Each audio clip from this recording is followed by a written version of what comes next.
Assalamualaikum warahmatullahi wabarakatuh. Perkenalkan, nama saya Meridina Frianti. Saya mahasiswa dari Stikas Mitra di Guna semester 6. Di sini saya akan menjelaskan satu konsep penyakit yang disebut dengan sindrom Rey. Yang pertama itu pengertian. Pengertian dari sindrom Rey di sini kondisi yang bisa menyebabkan kerusakan otak dan hati yang mengakibatkan hati membengkak dan pembengkakan pada otak yang dapat memicu kejang atau kehilangan kesadaran. Sindrom Rey ini dialami pada anak usia di bawah 8 tahun, terutama pada anak-anak usia 4-12 tahun. Yang kedua itu ada etiologi.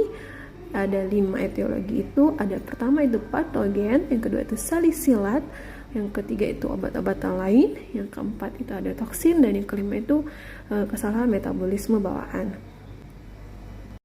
Yang dimaksud dengan patogen itu virus influenza tipe A, B, virus varicella zoster, virus campak, HIV, virus hepatitis tipe A dan B, salmonella, dan polio. Yang kedua itu salisilat. Di sini khususnya itu aspirin atau disebut juga obat-obatan untuk meredahkan nyeri, demam, dan peradangan. Banyak pasien dengan sindrom Rey yang telah mengkonsumsi aspirin dalam 3 waktu terakhir. Obat-obatan lain di sini ada obat antiinflamasi dan steroid, natrium diklopenat, dan asam mefenamat yang dapat memperburuk sindrom Rey. Selanjutnya itu ada toksin. Di sini ada insektisida, herbisida, cat, pengencer cat, minyak margosa, itu merupakan toksin.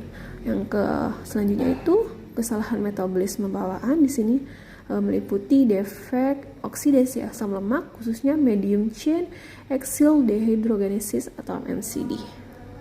Dan yang ketiga itu manifestasi klinis, itu tadi dan gejala biasanya berkembang antara 12 jam dan 3 minggu setelah pemulihan dari penyakit virus seperti infeksi saluran pernafasan atas atau gastroenteritis. Di sini menurut keterangan dari The National Rey Syndrome Foundation, gejalanya ada 4 tahap. Pertama itu gejala tahap 1 itu muntah berkali-kali, kelesuhan, kekurangan energi, mengantuk, takikardi atau nadi cepat, dan pernafasan cepat atau takipneo. Yang kedua itu gejala tahap 2, mudah marah, perilaku agresif, perubahan kepribadian. Dan yang gejala tahap 3 itu disorientasi, kebingungan, kegelisahan, halusinasi, dan perilaku irasional. Dan gejala tahap 4, kejang, koma, tidak adanya refleks tendon dalam, tidak ada respon pupil, henti nafas, bisa menyebabkan kematian.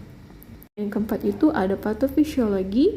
Meskipun belum dijelaskan secara tepat untuk patogenesis sindrom Rey, tampaknya melibatkan cedera mitokondria yang mengakibatkan difungsi yang mengganggu fosforilisasi oksidatif dan beta oksidasi asam lemak pada penjamu yang terinfeksi virus dan peka yang berpotensi dengan kesalahan bawaan oksidasi asam lemak, siklus urea atau gangguan mitokondria.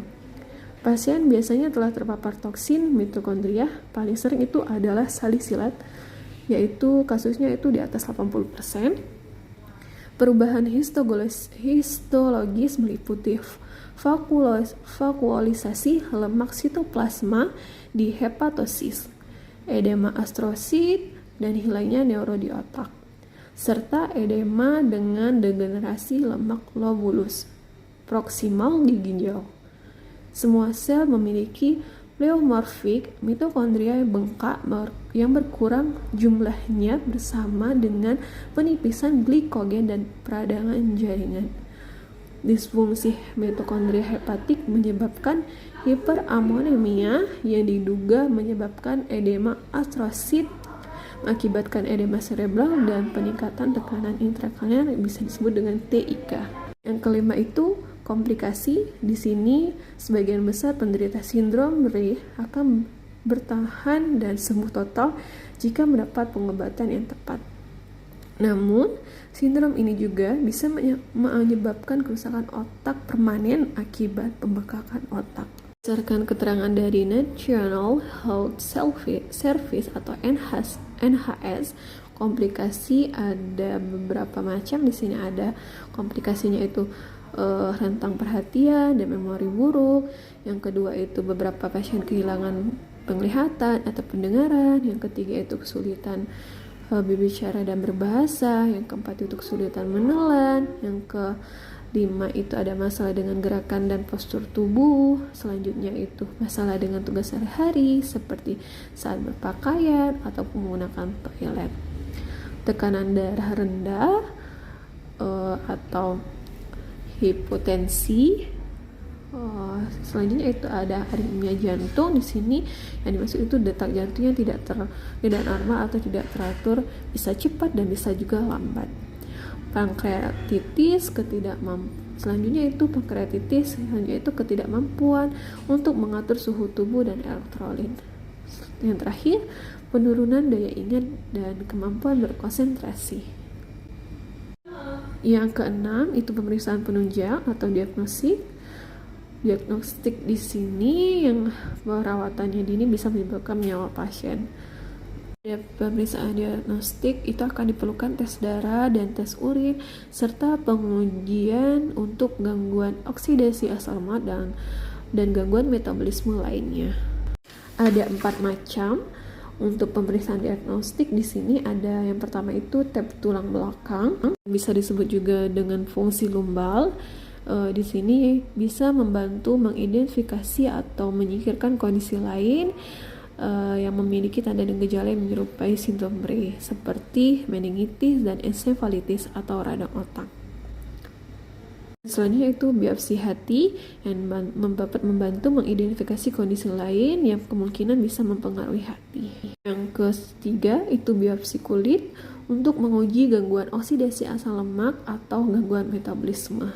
Dan yang keempat itu CT scan kepala atau MRI yang dapat membantu mengidentifikasi atau menyingkirkan penyebab lain dari perubahan perilaku dan atau menurunnya kewaspadaan. Dan yang ketujuh itu ada penata-laksanaan medis. Di sini pasien-pasien dengan gangguan sindrom itu harus dirawat di unit perawatan intensif atau ICU. Penata-laksanaan medis itu ada yang pertama itu penggunaan cairan intravena yang mengandung glukosa atau larutan elektrolit.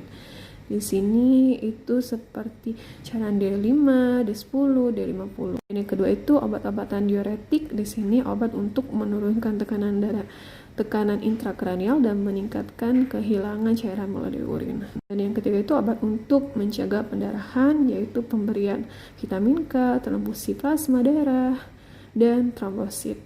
Dan yang keempat itu ada selimut pendingin. Selimut pendingin itu membantu menjaga suhu tubuh pasien. Yang selanjutnya itu penggunaan ventilator. Jika pasien mempunyai kesulitan pernafasan, bisa dilakukan pemasangan ETT dan akan dibantu oleh alat ventilator. Yang terakhir itu obat antikonvulsan untuk mencegah dan mengatasi kejang. Ada langkah-langkah untuk mengatasi peningkatan tekanan intrakranial. Tindakan mandiri yang bisa kita lakukan itu tinggikan kepala tempat tidur hingga 30 derajat dan pemantauan tekanan intrakranial bisa di TV dan KU pasien. Pengaturan cairannya kita bisa memantau intake dan output pasien.